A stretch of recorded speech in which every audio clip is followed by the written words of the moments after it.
गजल और गीत एक पंचामृत पर गीत बने। हमारी बिहार की इस पांचों भाषाएं पर अगर सरकार हमारे पर हाथ रख ले, डिप्टी सीएम रख ले, तो मैं 4 चांद लगा दूंगा। लोग बोलते हैं ना आसमान में छेद लगाना, लग जाएगा। आप शुरुआत करिए। मैं हूँ बिहार, इस पर पंचामृत का स्वर गूंजे। शुभांकर जी, श्री हस्त मुक्तावली कहते हैं कि श्री शुभांकर जी हमारे मिथिला के जो दरभंगा के राजा थे, उनकी लिखी हुई है 16वीं शताब्दी में, और उसमें जो जितने हस्तकों का है वो हमारे कथक, और क्योंकि ये उत्तर भारतीय क्षेत्र का कथक है, उसमें आपको मिलेगा।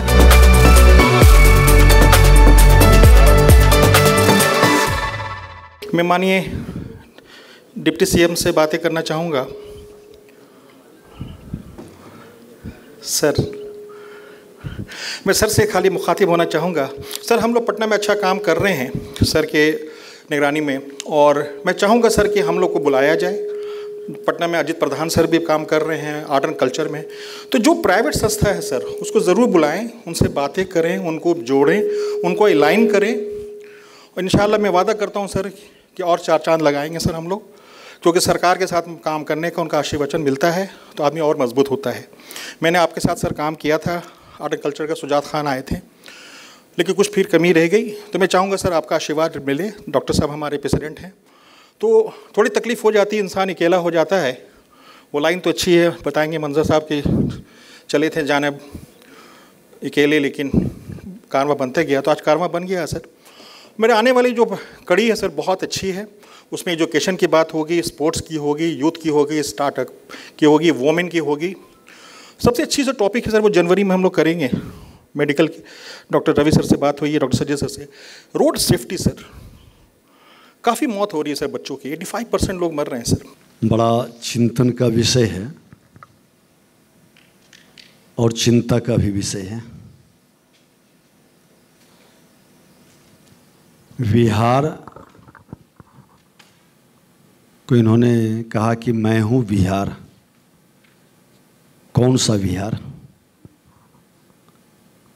जहाँ वसंत के बहार का बिहार, ज्ञान के उदय का बिहार, विज्ञान के अभ्युदय का बिहार, या हमारे शक्ति, भक्ति और मुक्ति का बिहार। हम किस ओर कदम अपना बढ़ाना चाहते हैं? पंचामृत इस बिहार का क्या हमने ग्रहण किया है? मैं हूँ बिहार की ओर कदम बढ़ा दिया, लेकिन बिहार के पंचामृत को हमने ग्रहण नहीं किया, फिर कैसा बिहार? आज बिहार के पंचामृत अलग अलग, झारखंड भी हमसे चला गया, फिर भी पंचामृत हमारे पास रहा। वह पंचामृत हमारा मिथिला का वह मिठास है, मगही का वह प्यार है, बजिका का वह जनतंत्र की आवाज़ है, अंगिका का वह दान का स्वरूप है, या भोजपुरी का वह अपनत्व की भाव है। क्या इस पंचामृत को हमने अपने जीवन शैली में उतारा? इस भाषा के माध्यम से लोगों तक हम पहुंचने का प्रयास किए। हम ड्राइंग रूम से निकल करके आम लोगों की भाषा और भाव को अपने गीत से, अपनी संस्कृति और संस्कार से जब उसको जगाने का प्रयास करेंगे, ठहरी हुई विरासत बढ़ाने का संकल्प करेंगे, तभी मेरा बिहार की पहचान बनेगी। और कहीं न कहीं हम बंधनों से बंधे हैं, विकारों से ग्रसित हैं। बंधन को तोड़ने की जरूरत है और विकारों से मुक्त होने की जरूरत है। एक मानव जब जन्म लेता है तो न उसकी जाति होती है, न उसका धर्म होता है, वह इंसान होता है। इंसानियत की भाषा में ये पंचामृत का भाव उसकी मातृत्व की लोरियों से शुरू होती है। उस लोरी से हम अपने विहार को जानेंगे, पहचानेंगे, बढ़ाएंगे।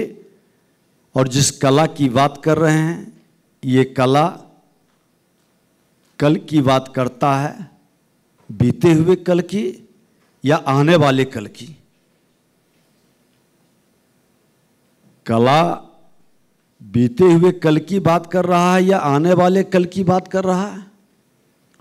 जिन लोगों ने इस कला को, जिनको हम उस विरासत को याद कर रहे हैं, अंजनी बाबू ठीक कहे कि यूनिवर्सिटी की डिग्री उसके पास नहीं है, लेकिन उसने उस कल के कला को आने वाले कल के लिए एक उपहार दिया।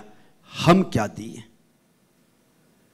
कब तक उस कल की बात हम करते रहेंगे?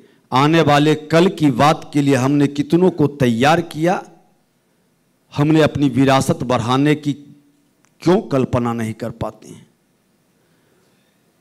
हम इतिहास पढ़ाते हैं, इतिहास रटाते हैं, बहुत कह रहे हैं कि 1000 वर्ष की गुलामी में हमने अपनी संस्कृति को भूल गया, लेकिन उस 1000 वर्ष की गुलामी में संस्कृति हम लोगों को नहीं भूली है। प्रकृति बदल देती है इतिहास और भूगोल को, लेकिन संस्कृति जगा देती है अपने विरासत को। और प्रकृति वह सच है जिस सच को हम अगर जो ईमानदारी से स्वीकार कर लें, सनातन की संस्कृति लोगों के सृष्टि के साथ ये आभास और आगाज कराया कि हम मानवता के लिए, उसके उत्थान कल्याण के लिए, उदारता के लिए वसुधैव कुटुंबकम के भाव को जगाया है, मन में लोगों के ये भाव पैदा किया है। हम भारत में निवास कर रहे हैं, हम इंडिया के कल्चर से मुक्त होना चाहते हैं, इंडिया के वातावरण से हम दूर होना चाहते हैं। हमारा भारत जो सृष्टि के साथ सनातन और संस्कृति के स्वरूप को वह मंत्र दिया, जिस मंत्र के बदौलत आज हम मैथमेटिक्स का चंद्रमा तक अपने को पहुंचा रहे हैं, तो वह आर्यभट्ट भी 0 से इस बिहार से ही निकला। कई धर्मों का उद्गम स्थल रहा, लेकिन उस धर्म के उद्गम स्थल में हमने ये क्यों नहीं स्वीकारने का प्रयास किया कि जहां शांति का संदेश मिला वहां उग्रवादियों का आतंक कैसे बढ़ा? इस पर रिसर्च क्यों नहीं हुआ? इस पर चर्चा क्यों नहीं हुई? जहां अहिंसा परमो धर्म की बात हुआ, वह देश गुलाम कैसे बन गया? अहिंसा परमो धर्म बरसों बरस तक हमको सिखाया गया और मेरा देश गुलाम बन गया। हिंसावादी वृत्ति के लोगों से हम क्यों हार गए? सनातन की संस्कृति में शास्त्र भी मेरे जिम्मे था, शस्त्र भी मेरे जिम्मे था, और यही मेरी संस्कृति का सभ्यता और संस्कार भी था। हम उस विहार को बनाना चाहते हैं, हम उस विहार को लेकर के बढ़ना चाहते हैं। हम थे, हमारे बाद जो भी इस धरती पर जन्म लिए, हमारी ही भाषा का भाव बदल करके आए, वो मेरे संतान थे। लेकिन जो मेरा मूल था, हम अपने मूल को क्यों भूल गए? उसको फिर से लोगों के मन के अंदर, ये बात बंद कमरे के अंदर नहीं, खुले मंच से इसकी चर्चा हो, लोगों के मन में जगाएं कि जो विरासत आपकी ठहर गई, जो विज्ञान आपका कहीं न कहीं आपको निमंत्रण दे रहा है, चंद्रमा से सूर्य तक पहुंचने का जो खगोल, जो ज्योतिष हमारी गणना को आगे बढ़ाने का निमंत्रण दे रहा है, हम उस पर रिसर्च करें, उस शोध को बढ़ाएं, अपने लोगों के मन में ये भाव जगाएं कि तुम उसके संतान हो जो ये सब करके बैठे। हम इतिहास में घूमते रह जाएंगे तो फिर भविष्य नहीं बना पाएंगे। इतिहास से सबक लेकर भविष्य बनाने की ओर अपने कदम को बढ़ाना हमारी, आपकी सबकी जिम्मेवारी है। और मैं धन्यवाद देता हूं कि आपने एक पहल किए हैं सकारात्मक। ये पहल का विराट स्वरूप को बड़े हृदय के साथ सनातन सत्य के स्वरूप के साथ जोड़ें और उस भाव को लोगों के मन तक पहुंचाने का प्रयास करें, तभी इसकी सार्थकता होगी। बंद कमरे से बाहर निकालकर हम आम लोगों के, आज ये संजोग नहीं हो सकता है, 2/3 लगभग युवा युग को बदलने वाला आज इस भारत की भूमि पर मौजूद है। और ये 19वीं सदी में एक संत ने कहा था कि 21वीं सदी भारत का होगा, भारत विश्व गुरु बनेगा। आज हम 21वीं सदी में वो 24 वर्ष पार करने वाले नौजवान जो भारत के भविष्य और तकदीर को बदलने का संकल्प लेगा और पूरी 21वीं सदी को देखेगा। 50 वर्ष से ऊपर के लोग इधर बैठे हैं, लेकिन अगला 50 वर्ष की दूरी उसको तय करनी है। हम उसको आमंत्रित कर करके उसको मन में ये भाव जगा दें कि आपकी विरासत ठहर क्यों गई, विरासत को कैसे बढ़ाएं और विरासत बढ़ाने के लिए हमको क्या करना है। इस ओर कदम बढ़ाने के लिए जो भी इस सार्थकता को आगे बढ़ाएंगे, हमारी शुभकामना है ऐसे बुद्धिजीवियों को, प्रबुद्ध लोगों को कि ये मानसिकता को आप आगे बढ़ाएं और हमारी संस्कृति का सम्मान उसी में है। हमारी कामना है कि आप निश्चित तौर पर इस ओर कदम बढ़ाएंगे। बहुत बहुत धन्यवाद। बहुत बहुत धन्यवाद सर। और आपने चूंकि जो अगले 50 सालों की बात की है, जाहिर सी बात है कि उसमें विकसित भारत का हमारा जो स्वप्न है, जो हम लोगों ने देखा हुआ है, उसकी भी कहीं ना कहीं अपेक्षाएं और आकांक्षाएं हैं। तो मुझे लगता है कि बस थोड़ा सा समय और हमारे बीच जो है पटना साहित्य उत्सव के अध्यक्ष भी यहाँ पर मौजूद हैं। सर, कला और संस्कृति का एक बहुत अभिन्न अंग है लिटरेरी फेस्टिवल। जैसे सर ने कहा कि जयपुर लिटरेचर फेस्टिवल के नाम से जयपुर को ज़्यादा जाना जाता है, तो ऐसी जो संभावनाएं आपने यहाँ तलाशने का एक प्रयास शुरू किया है, 4-5 वर्षों से आप ये प्रयास कर रहे हैं, कितने फलीभूत हुए हैं, कितनी दूर आप पहुँचे हैं और कहाँ तक जाना है, ये मैं आपसे जानना चाहूँगा। जी। कि अच्छा गज़ल और गीत एक पंचामृत पर गीत बने। हमारी बिहार की इस 5 भाषाएं पर और 5 भाषाओं के स्वर पर एक गीत बने और स्वर को आप शुरुआत करिए। मैं हूँ बिहार, इस पर पंचामृत का स्वर गूंजे। चौथा हमारा ये एपिसोड शुरू होने जा रहा है, जिसका आगाज़ हो चुका है। आर्ट एंड कल्चर इसकी थीम है और जिस वेन्यू पर हम बैठे हैं वो इस बात की तस्दीक कर रहा है कि ये जो वेन्यू है, ये जो जगह है, इससे बेहतर जगह नहीं हो सकती थी। अंजनी सर, आपका बहुत धन्यवाद कि आपने इसे इतने प्रेम से बनाया, जिसमें हर जगह प्रेम दिखाई दे रहा है। उसके लिए आप बधाई के पात्र हैं। मैं बहुत बहुत आपको इसके लिए आभार व्यक्त करूँगा। ज़्यादा समय ना ज़ाया करते हुए, अब चूँकि सर शोभना जी केवल एक यहाँ पर महिला शक्ति का जो है यहाँ पर प्रतिनिधित्व कर रही हैं, तो सबसे पहला सवाल जो मुझे लग रहा है वो ये है। बहरहाल आप लोगों से शुरू करेंगे हम यहाँ से।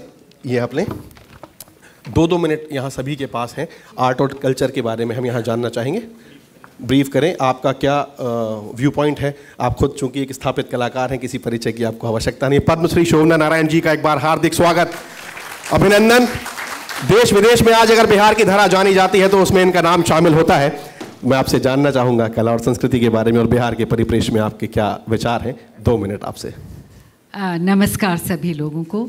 और मैं सबसे पहले आप लोगों को एडवांटेज इंडिया, खुर्शीद जी, PLF मनीष जी और डॉक्टर सत्यजीत सिंह जी और हमारे डिप्टी चीफ मिनिस्टर और अंजनी कुमार जी और हमारे जितने भाई बंधु यहाँ डाइस पर बैठे हैं, रिस्पेक्टेड गेस्ट्स, सभी को मेरा नमस्कार and to the respected audience सभी को नमस्कार। मुझे बहुत खुशी है कि आपने याद किया कि मैं यहाँ आई हूँ।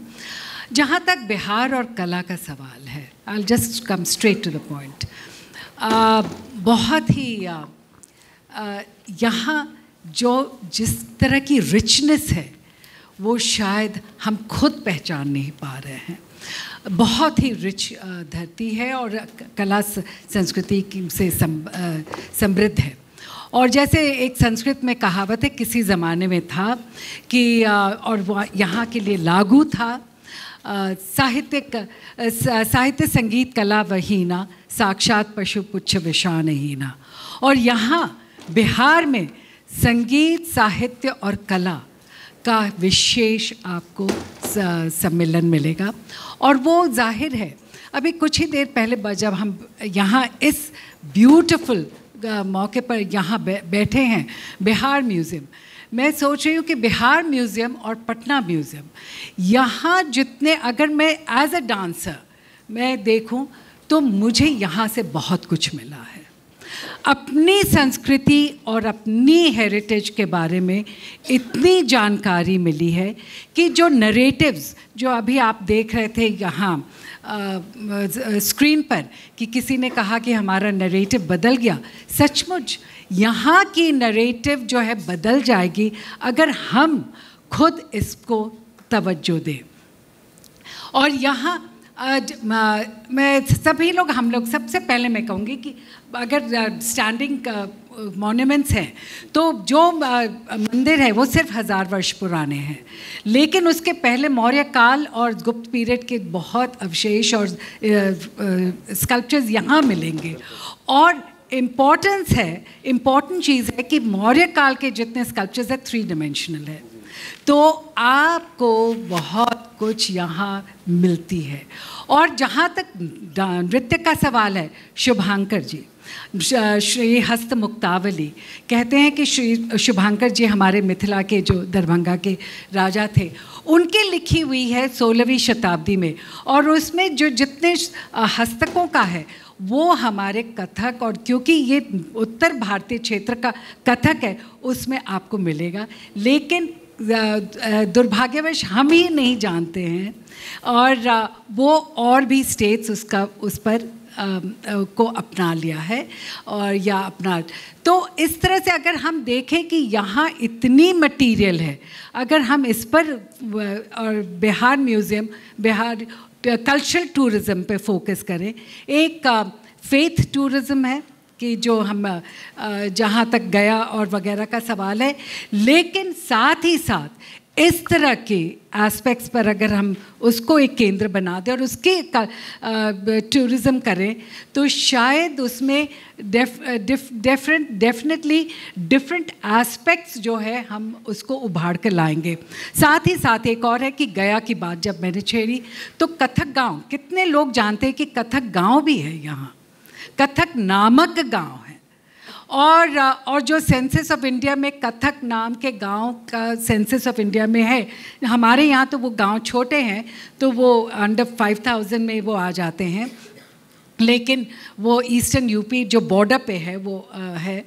तो ये शायद हमारे नाक के नीचे होते हुए भी हमें नहीं मालूम, तो बहुत कुछ हो सकता है। तो मेरा ये मकसद नहीं कि मैं सरकार को बोलूँ, मैं ये कहता हूँ सरकार के साथ मिलकर हम लोग जो हमारे पास खुदा ने सलाहियत दी है उसको हम अपने लिए बांटें समाज में। समाज तो उसी का है, समाज तो खुदा का नहीं। तो खुदा पूछेगा आपसे कि आपको जो मैंने सलाहियत दी क्या आपने उसको मेरे समाज में दिया? तो यहाँ तो हम लोग अपने वालिद या अपने टीचर या अपने बॉस की से डरते हैं, असल तो उससे डरना है। आज सलाहियत दी है आपको तो आप यहाँ बैठ के बातें कर रहे हैं, इसको और बढ़ाइए आप। इतने लोग आए हैं हमारे कॉल पर, ये मोहब्बत है। और अगर आप लोग का साथ मिल जाएगा इंशाल्लाह, मैं बार बार कह रहा हूँ कि मैं अगर सरकार हमारे पर हाथ रख ले, डिप्टी सीएम रख ले, तो मैं 4 चांद लगा दूंगा। लोग बोलते हैं ना आसमान में छेद लगाना, लग जाएगा। हमारी टीम इतनी अच्छी है तो इंशाल्लाह इसको आगे। और कि मैं किताब भी छाप रहा हूँ, ये बहुत अच्छी बात है।